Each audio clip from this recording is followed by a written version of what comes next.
Ladies and gentlemen, welcome to Ozzy's Drives. Today we're reviewing a pioneer brand, the Volvo XC40, the entrance to the compact SUV line. And today's sponsor is Remo Auto, which is car heaven. You might have seen it on Instagram in a bunch of stories. Make sure to check their page. But before we start, follow, like, subscribe, go to Instagram, TikTok. Let's start with the design. Let's begin at the front. So a Volvo looks always kind of very unique. They have a unique, stylish look, and especially the latest models with the headlights that have the same shape on every kind of model of their product line. So this is the XC40, which is the entrance compact SUV car. There's also the XC60, kind of the middle, and the biggest one, the XC90, with 7 seats even. So we have a review on all of those cars. Make sure to check it out, link in the description. But now we're focusing on the XC40. So what I love is the manliness, okay? Volvo stands for manliness. That's why the logo is a man's sign, man. It's a man's sign. They founded the company, two friends, in 1924 in a restaurant in Stockholm. And the emphasis was safety, to be qualitative and to save the people and be very easy, very good to drive, quality and safety. And still to this day, Volvo holds promise to that. So very, very nice. I like the openings here. I like the design. I like that they used a little bit more chrome. Then we have here some openings down there to cool the engine and the assistances, so that is very nice. Talking about the headlights, they have a very nice shape. The LED looks beautiful. The silver combination with that front headlight, I like it. I really like it. And they use it in different shapes. Here in a smaller shape, the XC90 as a bigger one, the XC60 even a little bit in the between. They kind of do the resemblance everywhere. Then continuing on the side. Now the unique part of a Volvo starts. So we have deep declines here. For example, we have a nice looking wheel. We have a two parts kind of, this upper part here before the aerodynamic cut here starts, and of course this is a mini off-road SUV, so we have some protection around the wheelhouse and on the bottom part of the door.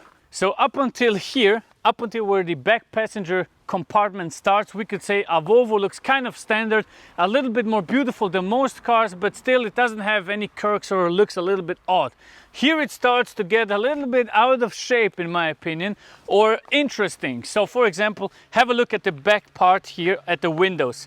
So this one is shaped kind of triangular with some cuts, but it doesn't do anything. You can't open it, and it takes so much space from the other window that this part is very, very small. I mean, you can't even put your hand out of the window because the window is pretty small. Then you come to the back, of course, some protection here for off-road drive. This is really a very interesting and unique taillight design. No other car has it, and it's something that Volvo does. Lately, there's one car that started to do it. They kind of copied it from Volvo, and it's a Dacia. Very strange. I saw a van with a very interesting taillight design like a Volvo, but this is typical Volvo. And then on other models, it's even bigger. On the XC60 and XC90, it's covering the half part of the car, as here. Very nice. Then we come to some practicalities. So just to mention, they have those fake exhaust pipes, but the exhaust is actually mounted right here underneath. So there is an exhaust, but it doesn't have this shape. It's a little, kind of a little small exhaust there. And then let's open the luggage compartment. So we have 485 liters of space when we have the seats in a normal position. When you lower the seats, you have 1,380 liters of space. That is plenty for your day-to-day drive, for everything. If you have to kind of take this part, the protection away, you have an extra compartment underneath here so you can store it. That is very funny. And also practicality, quality, making the life easier is Volvo's way. You have all around the car kind of your bag holders. You can put the bag over it, and they won't kind of slide in the back of your Volvo trunk. So that is brilliant. And you could actually close and open it with your foot. Here we don't have the configuration. This is the basic car, and you can buy it for around 27,000 at Remo Auto. So let me pop the hood and show you what the engine is all about on the Volvo XC40. So for that, you just follow the arrow, man. up until here, and here it is, the button to open it. It's not in the middle, it's just where the arrow goes. So we have a 2-liter engine, diesel actually, 4-cylinder, producing 150 horsepower and 320 Newtonmeters of torque, able to accelerate from 0 to 100 in 9.9 seconds and tops out at 200 kph. What is odd is the latest Volvos are all limited to 180 kph. This is a little bit sad, but it's because of safety. We have a couple of engines that you can choose from, petrol and diesel engines. The most performance-oriented engine would be the T5 Polestar with 250 horsepower. This is the 2-liter diesel engine. So now, let's have a listen.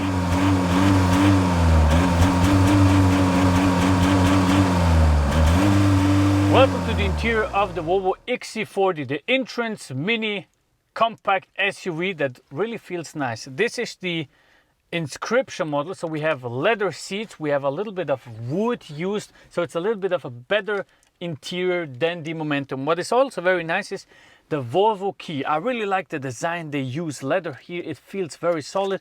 We have kind of a red one, we have 2 of those black ones, a red one which I don't know what this is about, probably a reserve key, and this little part here. If you know what it is, please write in the comment section, because I couldn't find out what that little part is. So let's continue with the review. So it has a very nice feel, it has a very nice look. The shapes here are very similar to other cars. The infotainment system looks the same kind of in all of those. We have very simple buttons and a very easy kind of interface that everybody can use. It's really not complicated. We have a very nice looking glass shifter, reverse, neutral and D. We have the driving modes placed here, so you can actually press it with the press of a button, of a physical button. You have a 12-volt charging port here. You have your USB port there, and a lot of storage compartment. For example, you can store the key here. This is the perfect fit for the key. Let me show you that. You come into the car, it's keyless go, you put your key there, close it down, that's it, it's stored. You have 2 cup holders here, and you even have a trash bag, man. You fill that up with trash and then you can't throw it away. It's brilliant. And this is mounted at the back, so you can store some stuff. They use the space brilliantly. Of course, plenty of space here for you and your children's stuff. Then on the side, you notice there is no subwoofer here. They have a special kind of thing for the subwoofer, an air woofer, or what that is called. I don't know how that works. But here you have the whole door for your storage. You can put some bags in there, you can put whatever you want to put in there. Very odd shaped air vents, but they look nice. All the other cars use kind of a horizontal screen where you have a little bit more of place to look at. They use it vertical, just like a phone screen. I don't know what that is about, but I mean, it works.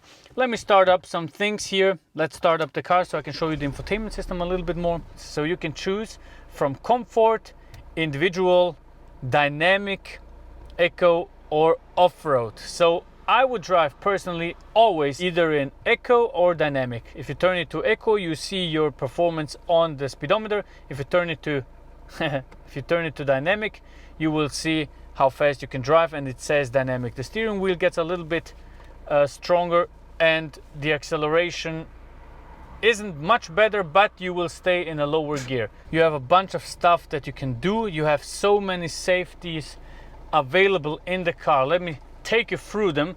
So you go to your home screen, you just swipe left and right, and this is all the safety you have.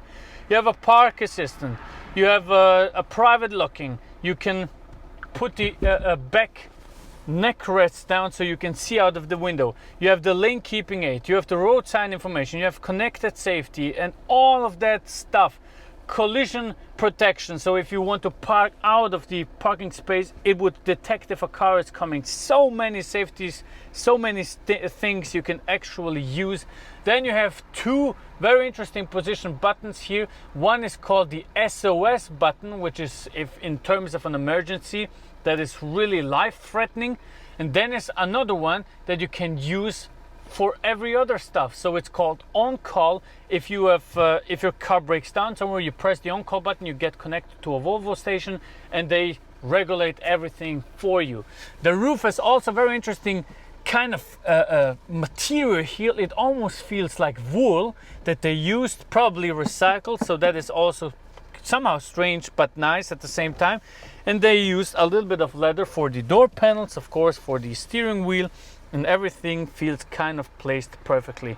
What I don't like is the way you have to engage in gear. You have to press one time, now you are in neutral, and a second time to get into gear. Same thing for the reverse. If you are parking somewhere, this is a little bit odd, especially when you need to maneuver fast and then P for your park. Then your parking brake, etc. Everything is kind of here. So that's it. It's very simple and I like it. Let me hop into the back and see how the space is there. So as you can tell, I have plenty of space. There's plenty of space for my head. There's plenty of space for my knee. So that is great. It's the compact one. Imagine driving the bigger one. This is perfect space for you and your passengers, especially if you have children. The seat forward, very nice stitchings here. Leather seat, looks nice. You have a good view outside of the car. You kind of are angled a little bit higher than the front part, so you see outside, even driving like this. What is a little bit strange is, for example, the window. Look how far it is. I can't really put my arm out, and then the window is angled kind of upwards. This is somehow strange. I really don't like that. I wish it would be a little bit more open, because the wind travels kind of in a strange position. Boxes placed here. Nice looking door handle, actually. I like that. For example, you have cup holders, etc. Also nice. Here another net to store, and then on the right side also Isofix for your children, of course, 2 air vents and a 12-volt charging port. And that's about it. It's a very solid car. I really like it. That's as far as we can take it with the Volvo XC40. If you like the review, make sure to leave a like, subscribe, check out our driving review on the XC40. Thank you very much and see you on the next one. Goodbye.